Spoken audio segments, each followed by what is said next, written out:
Хай, амралтын өдөр өглөөний хүрэлтээ авъя. Ойрд бийжин жоохон температур буураад сэрүүхэн болцсон чинь гэр усныг дагаа сэрүүсчлээ. Ууг нь халаалт ирсэн байгаа. Пар гайгүй ажиллаж байгаа. Гэхдээ манай нүг байрны кондишн нь жиж өрөөний цонхны тавцан гиндор идэг байхгүй юу? Амар нэрээ ярьдаг тий. Тэгэнгүүт яг тэр хэсгээр ингээд сэгээд байгаа байхгүй юу? Одоо хан дундаа суйрлуулсан гэх юм уу?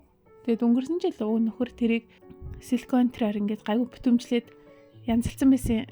Тэгсэн чинь энэ жил жоохон тэр бүтэмж нь алдагдсан байсан. Яг ингээд гадаа салхилахаар тэр хэсгээр ингээд сэгээд хөтө орч ирээд элэ. Уг нь чөчөгдөр нэг сөөгтөө хилээд сэлэсэр ирээд парнас хий аваад парны дулаан арай гайгүй болсон л доо. Гэтэ ер нь арай гайгүй болж байгаа. Парнас хий авах гэсэн чинь нэг амар инээд тийм санаанд орчлаа за. Гэтэ бүр жоохон муухай шижгэн дөө. За яг ингэжсэн за хэдэн жилийн өмнө бараг 7-8 за бараг 9 жилийн өмнө юм уу? Яг нөхөрөд хоёр дөнгөж үерхэж эхэлжсэн. Тэгээ тэр үедээ болохоор Дорноговь аймгийн нэг үйлдвэрт ажилладаг гэсэн байхгүй юу? Тэгээ тэр болохоор нэг уулуурхайгаа түшгэлсэн үйлдвэр болохоор ингээд ажилчид нь ростроор ирж очиж ажилладаг. Тэгээ тийм болохоор тэнд нэг ажилчдын төр байрлах кемптэй. Тэр нь болохоор нэг тийм контейнерын ийм кемп байдаг гэсэн байхгүй юу? Тэгээ тэнцэнэ болохоор эрэгтэй эмэгтэйгээр тустай өрөөнүүдэд ингээд байдаг гэсэн. Тэгээд би нөхөртөө дөнгөж үерхэж эхэлж байгаа болохоор амарлаа. Манай нөхөр тэгсэн чинь хоёлаа энэ сумын төв дээр байр түрээслээ тустай гарын марыг хий заа ёо. Тэгэл би за тгийм ийгээ. Тэгэд бит хоёр нэг ажлынхан бас нэг тэр сумын төв дээр амьдардаг хүнээс ингээд байр түрээсэлж байгаа байхгүй юу? Тэгээд хуучны орсуудын байрч өгсөн байр болохоор бас нэлээд нэг хуучраад ингээд айгүй их сийгдэг болсон. Тэгээд яг бит хоёр тэр үед бас нэлээд юм хөд үеэр анх байранд орчихсон байхгүй юу? Тэгэл нэг хоёр ч юугаач мэдгүй нийтдээ хоёр хүүхэд.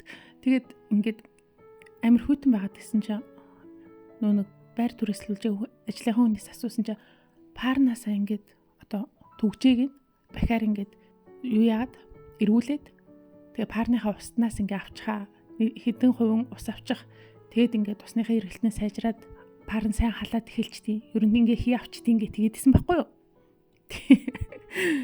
Тэгээд манай нөхөр яг ингээд пар ёо за тэгээд чинь манай нөхөр ингээд парнаас яг ингээд доод хэсгээс нь бахаар ингээд эргүүлэл хий авч байгаа байхгүй юу? Ус авал тэгсэн чи би болохоор амар ингээд даарцсан. Тэгэд яг ингээд парн дээр ингээд гараа наагаад ингээд нуруугаа ингээд бүсээ наагаад ингээд дулаацчихсэн. Тэгсэн чи ингээд би ягаад чи ингээд жоохон дулаацсан чи жоохон би тавираад ингээд хий алдсан байхгүй юу? Чиг шиг ёо. Унгацсан байхгүй юу? Тэгсэн чи манай нөхөр амар тэнэг за яна пар хагарчлаа чиг шиг. Ёо.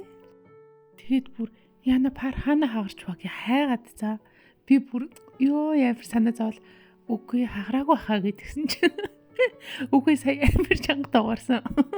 Яг хагарсан гэл ёо. Тэгэд бүр цоорлын амар сүртэй хайж магаад би бүр сүүл рүү үнний хэлхий зүр аргагүй байдалд орж байгаа юм чи. Үгүй сая зүгээр ингээд би дулаацаад ингээд юу яатсан байхгүй унгацсан байхгүй юу.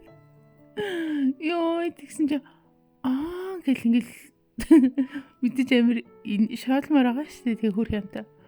Ёо ямар ч гэсэн тэгчихсэн за.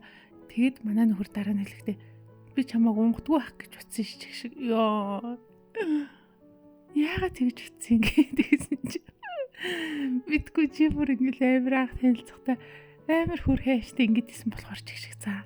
Би ууг нь юуроос тийм байгаагүй юм. Мэдээж унгаа яваадахгүй л тэгэл. Тэггүй мэдээж тэгэл дөнгөж хор гарсан залуучууд тэгэл ямар ч хүн битээ айтайхан харагдал таалагдж байгаа хүндээ таалагдахыг л хичээн штэ. Тэгээд мэдгүй амар нийттэй болчихсон. Тэгээд тэр үеэс хойш одоо хүртэл амар нийттэй би хаяа ингээд тэр чинь бүр хаяа штэ. Ингээд ганц нэг унгачаар манай нөхөр пар хагарчууд амар дандаа тэгдэгцэн. За тэгээд нөгөө байрныхаа парнас явдаг гэсэн гэдгсэн штэ тий. Тэгээд авсан ч айгу гайгу. Үгүй пар ихтэй хэрэндээ л халаад байгаа тэр. Гэхдээ яг дулаан алдалт бүр амар их байсан болохоор тэдний хайхтар нөлөөлж чадаагүй. Гэхдээ ямар ч гэсэн бит хоёр ингээд парнаас халуус авчдаг гэдгийг мэдчихэж байгаа байхгүй юу амир инээдтэй. Тэгээ тэр байр болохоор бас тэр сум чин жижиг сум тэгээд ийм 24 цагийн халуун хөт усгүй халуус бүр огт байдаггүй. Тэгээ хөт ус нь болохоор цагаар ирдэг ч үлээ яадаг ч үлээ. Тэгээд бит хоёр ямар ч гэсэн парнаас халуус гардгийг мэдэж аваад тэгээд ер нь парнаасаа ус авдаг болсон за. Тэгээд тэр халуусаа унданд хэргэлчих бас мэдэж болохгүй л тэр чинь бас бохор. Гэхдээ ямар ч гэсэн гэр орныхоо нэг аяг тавг шал шавхаг угаачдаг болсон за. Бит хоёр тэндээс ус авсараад одоо баг шугам нь ингээд цэвэрлэгдсэн юм ааш амар цэвэрхэн ус гардаг болсон. Баг улсыг ингээд хохирол төвчрүүлээд байгаа юм биш үү? Энд бол нэг тийм парнууд нь бол түгжээтэй пар байхгүй л те. Байсан бол баг халуус авах гэдэг юм биш үү тий. Гэхдээ нэг өчигдөр сэлэсэр ирэхдээ 0 нэг парнаас ус аваад жорнолоо ингээд хоолоогоор шатаас гадсан. Тэндээс лавдаг юм билгүй бодол. Хятад амар сайн нь штт. Нэг тийм аж ахуйч юм шиг харагдаад идэв штт тий. Одоо хоол цайны соёл нь л гэхэд ямар үлээ. Гэхдээ яг ингээд хүмүүс нь өдөр тутмын амьдралдаа бол нэг тийм тав тухтай байдлыг нэг чухалчилдгүү за гэртээ тэгэл гуталтайгаа гадуур хувцастайгаа яваал байна. За бай бай.